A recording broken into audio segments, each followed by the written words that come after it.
Welcome to another episode of Art Heals All Wounds. I'm your host, Pam Uzel. On this show, we meet artists transforming lives with their work.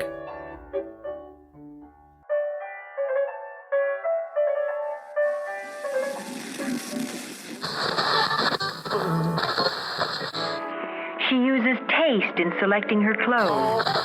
For the preservation of American.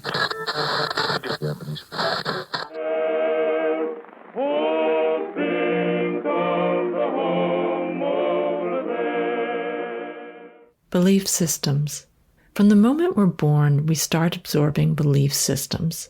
Some of these belief systems might be very, very beneficial. Things like the golden rule, where we treat others the way we would want to be treated. Things like knowing that other people, like our parents or our teachers, believe in us and want us to succeed. Those might be really great belief systems. We also become indoctrinated with political or religious beliefs. A lot of us will experience a great moment of liberation where we throw out some of these beliefs and say, you know what? I just don't believe that anymore. Now I believe this instead. And poof, we rid ourselves of some of these ideas that just don't seem to work for us anymore. Then again, do we? I mean, what about those belief systems that we've absorbed deep, deep inside of ourselves? Beliefs that affect our choices and actions in every aspect of our lives. I'm talking about the beliefs that are often expressed with the word should. We all carry around a lot of these should beliefs. Here's a should that I carried around. A girl should never make the first move. What about this should? You shouldn't cry, you'll look weak. Lots of people, especially men, carry that one around. Sometimes the hardest beliefs to let go of are those we believe about ourselves. What if you began practicing an art that not only helped you to discover all of these negative beliefs, but then also helped you to grow beyond them? Today we'll be talking to professional pole dancer and dance instructor Tiffany Braden. Tiffany began pole dancing because it was a great workout, but she soon discovered that this type of dance that carries with it the stigma of having originated in strip clubs was exactly what she needed to confront some deeply held beliefs she'd carried with her since childhood. As an instructor, she's able to help many, many others with beliefs that they have. Beliefs about their bodies, their sexuality, and their sense of worth. You're listening to Art Heals All Wounds.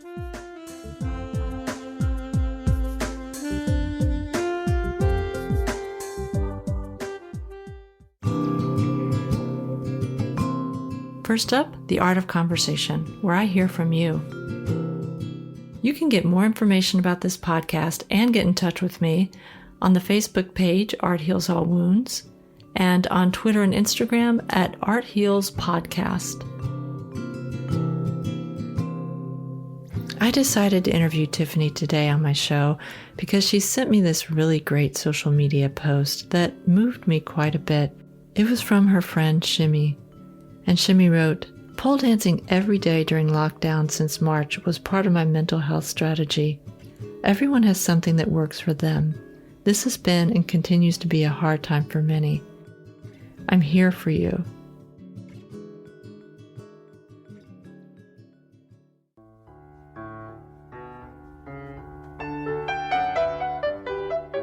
Up next, our deep dive with this episode's guest on Art Heals All Wounds.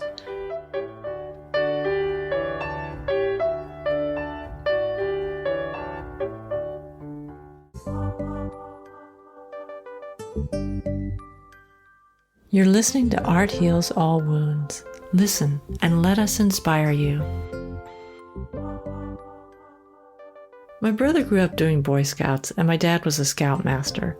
When I was about 8 years old, all the Boy Scouts in the area rode their bike out to the Boy Scouts summer camp. It was about 10 miles outside of city limits, and they had all gone out there to spend a week. At the end of that week, my mom and I joined all the other women folk in driving out to the camp to go to a cookout there, and also really to give the Boy Scouts and Scoutmasters a ride home so that they didn't have to ride their bikes for another 10 miles. I didn't really know any of the other girls who were there, so after the cookout, I just started following my brother and his friends around. In front of one of the cabins, there was this really, really tall flagpole. I don't know how tall it was, but as a kid, it just seemed miles up there. My brother and his friends were all daring each other to climb this pole, and they were all straining to make it to the top of this pole. And I remember watching them and thinking, I bet I could climb that pole. After they had all tried, I asked if I could have a turn. I kicked off my sandals and I shinnied up that pole so fast. And I remember looking down at all those boys who had tried to climb that pole and just feeling like a boss. Now, the key to me climbing that pole was that I had taken off my shoes and I had bare feet. I also had bare legs. I mean, this was Arkansas in the middle of summer and it was very hot, so I had on shorts, of course. All that bare skin just stuck to that pole and helped me to defy gravity and just shoot up right to the top. And as I clung from the top of that pole, just basking in my awesomeness, I suddenly hear, "Pamela K, get down off of that pole." It was my mom, of course, who had just happened to wander by at that moment. She was standing underneath me, looking up at me, and to my shock, she was really upset that I had climbed that pole. I hadn't thought about this memory in a really long time, but speaking to my guest on this episode dislodged it from somewhere and made it all suddenly make sense. My guest today is pole dancer Tiffany Braden. Tiffany has been a pole dancer for 12 years. She's also my niece. Well, to be precise, she's my first cousin once removed, but in terms of age difference, she feels like a niece. I also love her mom, my cousin, very much, and growing up would have liked nothing better than for her to have been my big sister. Tiffany and I are both often described by other family members as marching to the beat of a different drummer. It's the nice Southern way for someone to say, "You're weird, but I love you anyway." Hi, Tiffany. Thank you so much for agreeing to be a guest today on Art Heals All Wounds. Thank you very, very much for inviting me to be a part of this very cool show. I'm just over the moon and I'm such a big fan. So thank you very much. Oh, thank you. Thank you, Tiffany. I am a professional pole dancer. I teach pole dancing and perform professionally as a career. I started pole dancing in 2009 and I now teach full-time. Can you talk about your life pre-pole dancing? And you can go as far back as you want. Where you were born, did you have any kind of dance training ahead of this? I grew up mostly in East Texas, a very conservative, small town area. And I didn't take dance except for one time when my mother enrolled me in ballet when I was very young.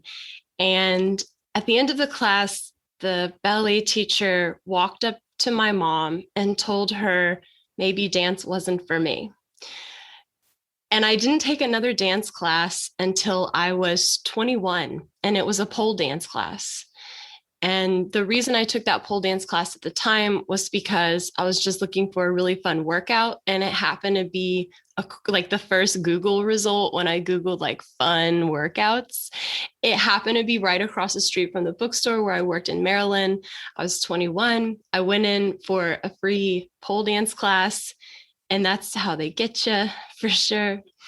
And that was now, that was 2009. So that was many years ago. And now, of course, I'm a full-time professional. But prior to that, I did not have a dance background. I get asked that a lot by my students and people who like follow me on Instagram or whatever, if I have a background in dance. And the answer is no. I was actually told maybe dance wasn't for me.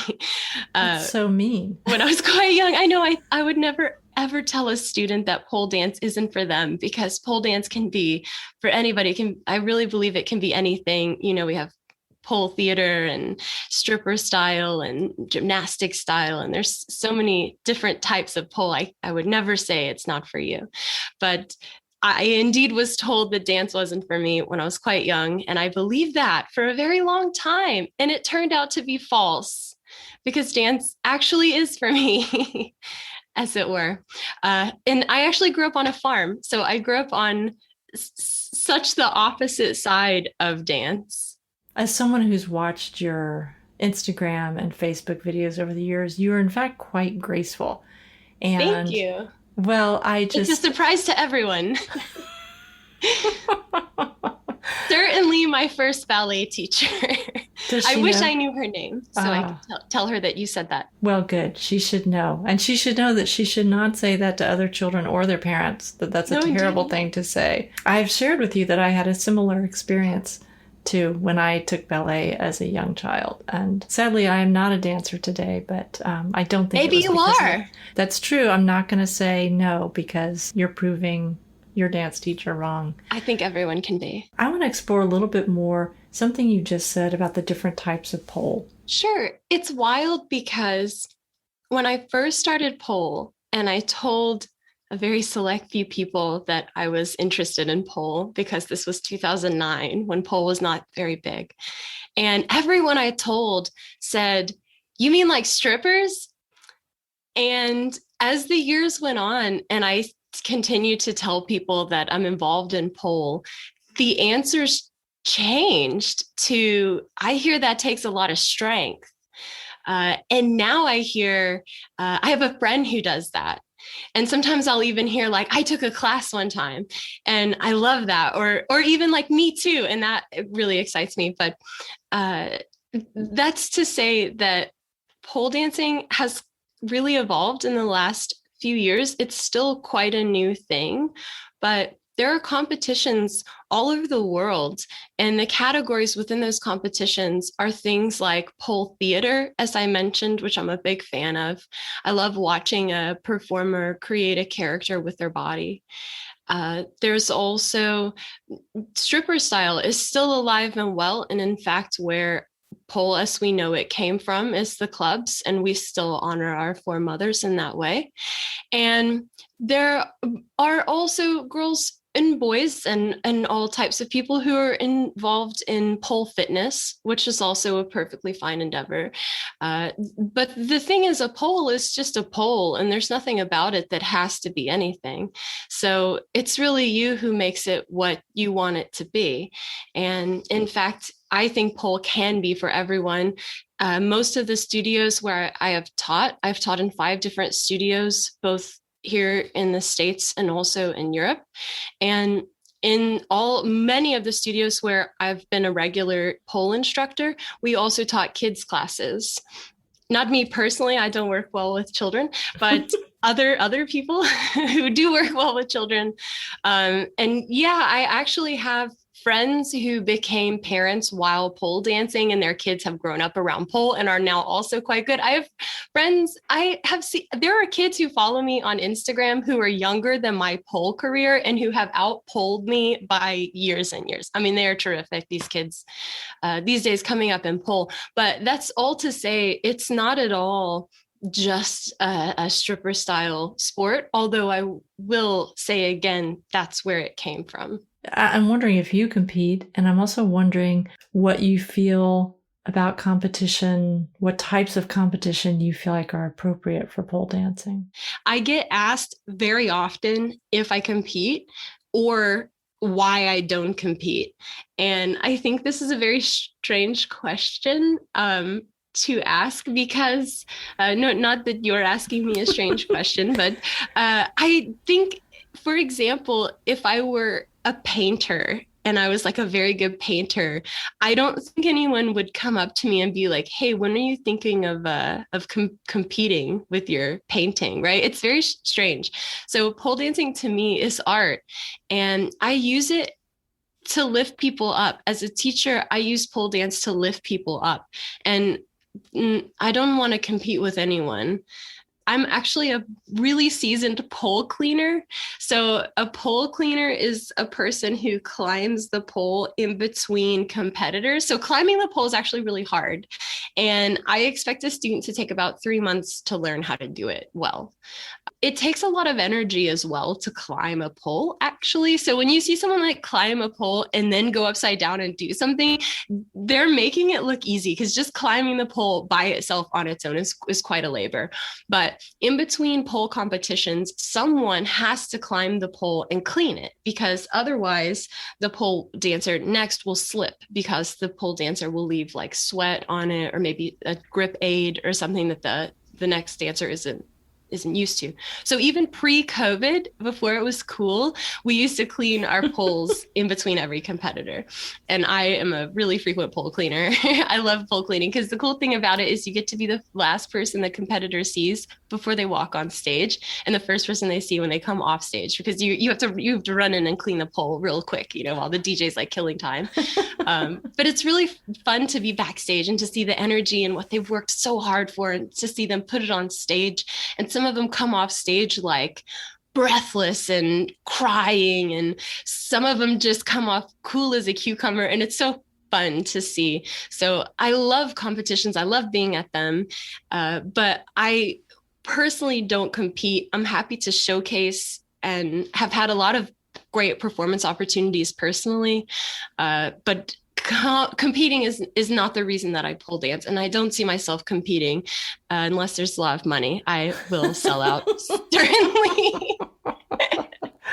I'm happy to sell out, but I don't need a title. That's all to say. At this point, most pole competitions are for the title, and I have no use for a title. That's so funny. What about at the Olympics? Should pole dancing be? Yeah, a lot of people say that. I hear very often that pole dancing should be in the Olympics, and I hear it always said as a compliment, but I don't really need that validation.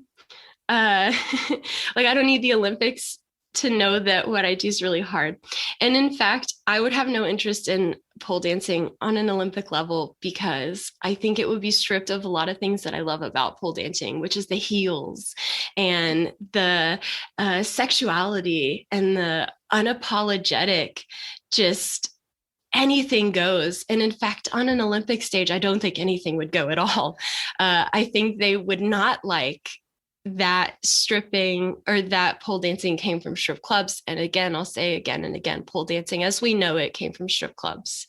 And I think that the Olympic Committee, and in fact, many efforts to make pole an Olympic sport, have been met with resistance from other pole dancers, in the vein that the Olympic Committee would take our heels away. They wouldn't let us.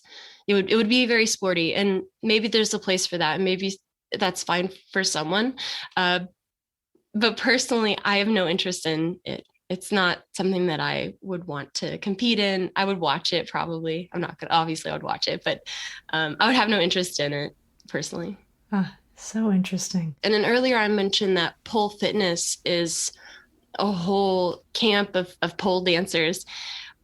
There are voices within the pole community who really prefer to separate themselves from the stripping background of pole, to the end that they'll take pole skills that have common names, that are named after strippers, because we have a lot of skills that are named after strippers. Their names are names of strippers. This is the Tammy, Aisha. I mean, there's many of these. And there are people who will rename something, for example, the Jade, which is named for Jamila DeVille, and call it like an inverted split or something. And I think if something is already called a Jade, and it is a Jade in every country, every studio I've ever been in, it's a Jade. You can in fact search on Instagram. I'm going to let you in on an Instagram secret we have. It is that we use the system PD blank to search skills. So in this circumstance, I'm describing a Jade, Jade, named for Jamila DeVille, Jamila DeVille. And if I wanted to, for example, if I wanted to expand my Jade for some reason, or if I was learning Jade, I would search on Instagram #PDJade. And it stands for pole dance Jade. And that's going to get me hundreds on hundreds of pole dancers doing this skill. And that helps me out tremendously as a teacher, because I can see a lot of ways into this skill, a lot of ways out of this skill. I can see people of all different abilities attempting this skill. It's incredibly helpful to me. I think if you're renaming it to something that makes you comfortable, you're really erasing its history. And in a very real way, it's its creator. I think it's insulting to do such a thing. And there are some people who will say that pole dancing came from Chinese pole or an Indian sport that is ancient. But in fact, again, these skills, if you're performing it in platform heels, if you're doing skills that are named after strippers, like you have to acknowledge where this came from and respect it. I do also think that pole can be for everybody, and not everybody is comfortable with their sexuality. So I guess I'm of two minds in that way. If that's what you need to make yourself feel comfortable, I hope you'll eventually come around. So tell me a little bit about your mental and psychological journey with pole, because it sounds like you started off feeling like, oh, what I do is very separate from what strippers do. Indeed. Yeah. Well, tell me about that journey. That's accurate. So I started pole in 2009. I was in Baltimore, Maryland when I took my first pole class. And for 3 years, I was a dancer at a studio in Maryland. Then I moved back to Texas in 2012. And at that time, I joined a studio, which was quite different from the studio that I had started training in Maryland. And I came to that San Antonio studio, which is Soft Sensuous Moves, with again, a very guarded position. I still had a lot of ideas which were indoctrinated within me from my upbringing in, again, a super conservative area in East Texas. And I had these ideas about what it meant to own my body and have agency over my body. And it took me a very long time, probably 5 or so years in pole, to shed these ideas. And what helped me understand that my body is something that I own and that I have agency over and that I can display in any way that I'd like was pole dance. And in a greater way, because again, the pole is neutral. It's not anything unless you make it something. But when I say pole dance, I mean specifically the people in pole dancing, the people who are of pole dance. My teachers, especially Jennifer Huff at Soft Sensuous Moves, pole dance is a community in a way that I never expected. In a really tangible way, for example, my friend Shimmy was a burlesque star, and burlesque is like also very related to sex work. And when I first started at Soft Sensuous Moves, my friend Shimmy was in the very first class that I took there, and she remained a co-student with me until we both became teachers, and we learned how to be teachers together. And I worked with Shimmy and knew Shimmy for many years. And what attracted me to your podcast was that I do in fact have now a bit of an open wound in that Shimmy died in December. She was struck on her way to teach pole in front of the studio. And sorry, it's very fresh, but the thing is, what helped me grieve Shimmy is that we learned how to dance together. And still, I go to her Instagram and learn things that she invented with her body, and I can still do them with my body. And it's like talking to her and getting to dance with her still. So it's really important to me. And what also helped me grieve Shimmy was listening to her students talk about her at her celebration of life, which was held at the studio in San Antonio. And at that celebration of life, I heard her students say things like, Shimmy was the first person to ever tell me I was strong. And Shimmy never let me fall. And that's really physical because as pole instructors, we catch our students all the time, or at least pre-COVID we did. Now it's a bit different. We teach in masks, but prior to COVID, we were catching our students if they were falling. And now I've been working with Shimmy's former students. And in fact, some of them were also my students because she and I were colleagues for many years. And I've been helping them grieve her through dance, and being able to pole dance literally in Shimmy's footsteps is one way that she's still around, you know? So I think that's one reason why I listen to your podcast and am a fan, is because pole dancing is in a really active, present way, helping me grieve someone who helped me change the way that I think about myself. Shimmy helped me, Shimmy reframed the way I conceived pole dance. And it was something I already loved when I met her. I had been pole dancing for 3 years, but Shimmy helped me understand it in a new way. And now I'm grieving her through dance as well. So she helped you understand it in a new way. And before that, you even said that she helped you reframe the way you see it. But it sounds like reframing the way you see pole dance also created a huge shift for you. Earlier, you were talking about your feelings about your own body.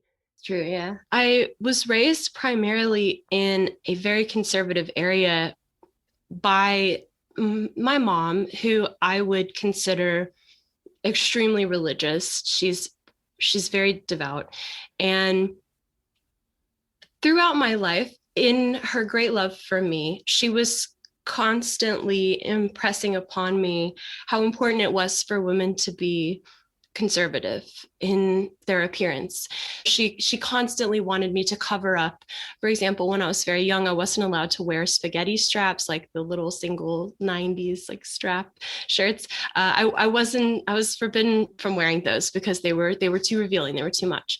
So I had to always wear a jacket over everything. And I grew up in Texas, man. It's hot here. And my mom was always putting jackets on me. And I understand, like, it was out of love for me, and she wanted to protect me, and her way of protecting me was covering me up. And I think I got the wrong message from that. I think I learned from that, and also because I had to grow up in Southern Baptist ideology, I believed that women covered themselves up. And when I met Shimmy was a proud stripper. She believed in releasing the cheeks, as she would say. She liked to crotch all the things. She was a very big fan of any skill on the pole or on the ground that allowed her to spread her legs. And I'd never met anyone like her. And she was unapologetic, and she was very like, she loved showing off her body. She had a fantastic body to show off, and she loved doing it. And why shouldn't she? And I think through knowing her and training next to her, I also thought, why shouldn't I? Because it starts off in pole that you have to uncover yourself, because we need skin contact with the pole in order to stick on the pole. And so the points of contact that we need are often like the back of our knees, or I do a lot of skills that involve the space on my stomach between my rib cage and hip bone. So if I'm wearing a t-shirt, I physically can't perform the skills because I don't have the skin contact with the pole in order to do so. So it starts off very practical, where you're like, okay, I'll show a little bit of my stomach scan, but only because I really need it. And that's how I came into it. But then knowing someone like Shimmy, who was so unapologetic and enjoyed the part of pole where she got to show off her body, whereas for me, it was such a embarrassing thing to do. But Shimmy, like, the thing about knowing a dancer is that Shimmy and I trained together for so many years that I knew her body very well. I knew, for example, she was hypermobile in her elbows. I knew how her elbows worked, and I knew how far back, like, her leg could go when I stretched it. And I knew her body extremely well and what it was capable of, and it was marvelous, and she was proud of it, and she should have been. And she was 49 when she was struck by a vehicle in front of the studio on her way to teach an advanced pole class. Wow. And she was super proud of her age and should have been. And so just having known her and the way that she fostered her body and was proud of what it could do and delighted in showing off those things really forced me to reevaluate the way that I was treating my own body and the message that I was sending myself and others by how insecure I was, my insecurity, I would say. Mm. Would you also say, though, that it's shame? Because you and I have a similar background, and I would definitely have struggled through some issues around shame. Certainly. Oh, certainly. I mean, absolutely. Women are whores, and there's no male equivalent to that. So I think certainly women are shamed far more. Yeah, and especially if you dare to show your body off. Like, I luckily live in Austin, Texas, which is a super liberal place. I think it's technically you can be topless. And also, like, I lived in Amsterdam as well for a couple of years. That's where my MA is from. And I also taught pole dance there. And I think all over the world, in every place I've lived, even the most liberal places, it's true. Women are more shamed and held more accountable or made to feel ashamed for showing their bodies. It sounds like a lot of your growth as a person also began and continued through this relationship with Shemi. I found out that she had passed away when I was at the studio. I had just finished teaching. I was by myself, and I really feel closest to her in the moments when I'm in the studio, when I'm teaching or when I'm dancing. I feel her certainly, and it was such an unexpected loss to lose her, and she was such a fixture in the pole community that everyone is now dancing with her. So it's beautiful that she can keep dancing this way. Yeah. If you go back to that person that you were before you took your first pole dance class, what was going on in your life before? So I was actually in the military. I graduated at 17. I was quite young, and I enrolled in a college that was not for me. It was a local community college in a very small Texas town. They were more conservative than I found out I am. And again, had these ideas about diversity that I found out later I just didn't share, but I didn't know that it was okay not to, because I'd never heard anyone else say that they weren't particularly religious. For example, I didn't know anyone who wasn't religious. I just didn't fit in and didn't know why, I guess, is the way to phrase it. So when I joined the military, which was the only other thing I could think of, I was 18. I just lost a friend, and I was really in a bad place mentally. I received an honorable discharge from the military for medical reasons related to my mental health. And I had just left the military and was really 21, I think. And I was learning how to be an adult, but I was also unlearning the education that I had growing up in East Texas. And I mean this literally, as well as like emotionally, because, for example, I learned about the War of Northern Aggression, and that's the education that I got in the public school. My mom had to sign a waiver for me to learn in a science classroom about evolution, but not about creationism. And I remember I had a friend in my grade whose mom only allowed him to learn about creationism and not about evolution. So he had to wait in the hallway while we learned about evolution. And this is in a public school, but it was a very indoctrinating childhood. I was not exposed to dissenting opinions, especially not regarding religion. And as an extension of that, not regarding femininity or the women's rights. I'm fortunate that my mom is very pro-women and she used to tell me, you have to work twice as hard to get half the credit as a man and a fourth of the pay.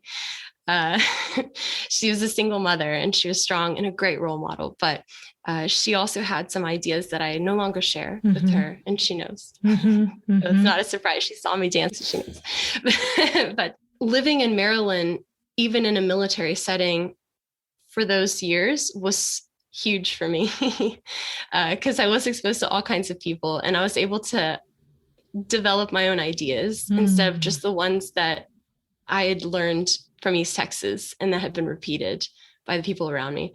And so then when I returned to Texas, I did so with new ideas. And the first place that I worked in Texas when I returned was a place I will not name, because they ultimately let me go. After 2 years of working for them, I worked with adults with disabilities. And I strongly suspect, although they never said as much, that the reason they let me go was because I was a pole dancer, and they did not jive with that.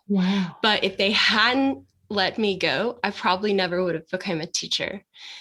And then I would have never danced for Snoop Dogg. But you don't mean dancing for Snoop Dogg like him personally. You mean a big, no, like on stage, like at one of his huge concerts. I was paid, indeed, I was paid money by Snoop Dogg to perform on stage with him.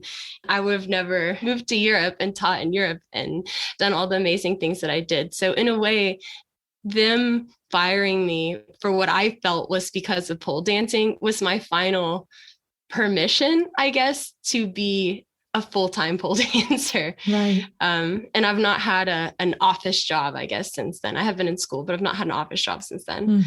Pole dancing definitely saved my life. And as I grew in my relationship with pole dance, pole became an ability, a means for me to cope. I would never be the person I was without shimmy, but I wouldn't know how to grieve shimmy if not for pole either, because being able to dance through movements that she also danced through is the only way. It's like giving her a hug. It's the only way I know to be one with her body still, and to feel the things that she would have felt.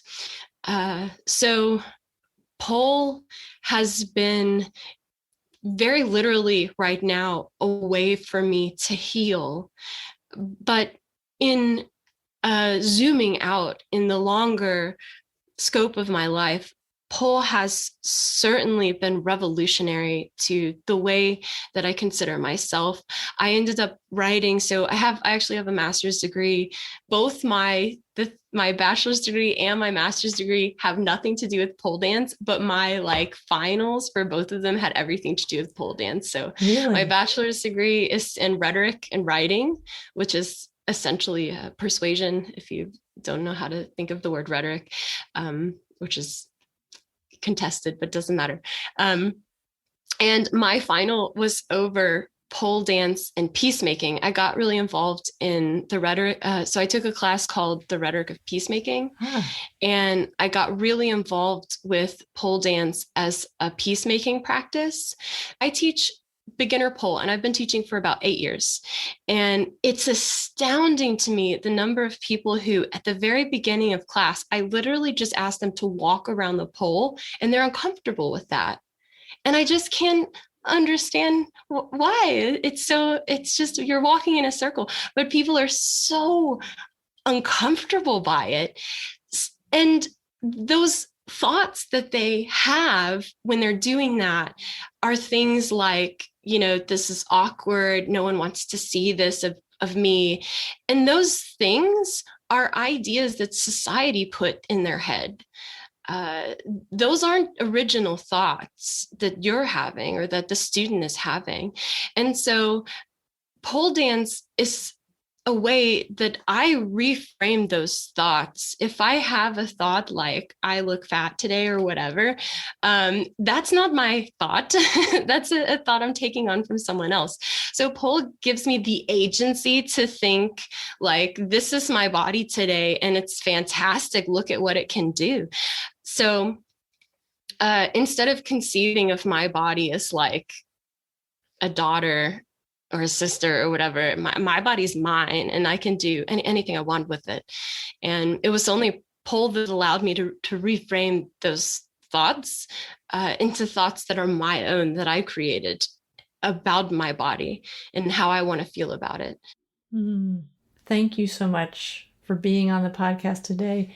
You know, I am so happy that you are a part of my family. I learned so much from you, and I'm glad we kind of reconnected once you became an adult. Me too. Having these conversations with you about pole dancing and how it's made you rethink, you know, your own feelings about your body has really made me go back and rethink a lot of things that I grew up with and that maybe I shed to a partial degree, but maybe not as much as I could have. There's time. Well, this has been a great growth experience for me, just to talk to you about how this has been for you in your life, and to know that we come from very similar backgrounds since we are related. Indeed. This has been such a pleasure. Thank you very much for having me on here. I think you're the coolest. I think you're the coolest.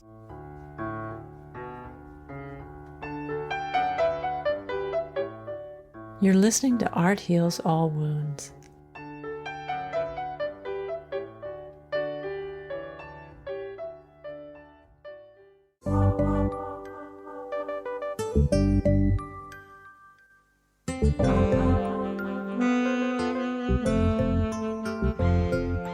Remember to be in touch on my Facebook page, Art Heals All Wounds, and also on Twitter and Instagram at Art Heals Podcast.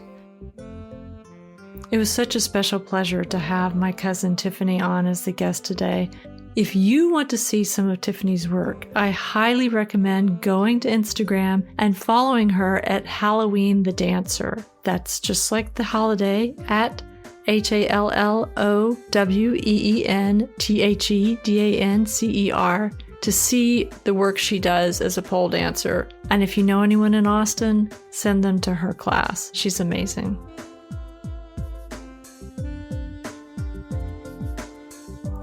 Today's episode is dedicated to St. Shimmy, who tragically lost her life in December of 2020. This is from her bio, written by Tiffany.